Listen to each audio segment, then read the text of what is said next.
Փորձարկում ենք տարօրինակ լեյսեր, toxic waste ու ձմերուկի սակ։ Առաջինը կսկսենք լեյսի օրիգինալից։ Ներսից ունենք այս տեսքը, ոնց որ ֆրիներ լինի։ Կարող ֆրի է։ Համ արտաքինն է նման ֆրի, համ էլ համը։ Ուղղակի պրիպրավաներ է արած։ Լեյսի օրիգինալը գնահատում ենք 10-ից 9։ Հաջորդը լոլիկով լեյսն է։ Էլի ունի ֆրիի տեսք։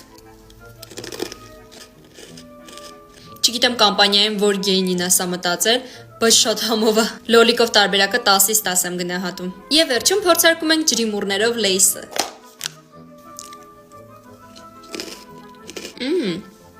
Okay, մի հատ էլ։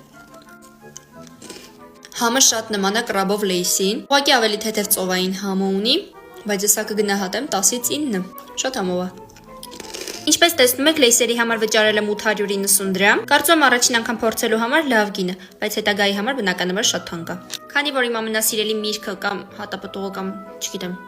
ձմերուկը որ դասին է պատկանում։ Մի խոսքով ես ձմերուկ շատ եմ սիրում, դրա համար եթե ձմերուկի հետ կապված ինչ-որ կոնֆետներ, ծամոններ կամ սոկեր լինում, միշտ վերցնում եմ։ Տեսքը շատ հուսադրող է։ Փորձում ենք։ Գազավորված է։ Ես փոքր ժամանակ սենց համով կոնֆետ կերել եմ։ Քանի որ ապրանքը գնելուց առաջ ես ընդհանրապես սովորություն չունեմ վրան կարդալու,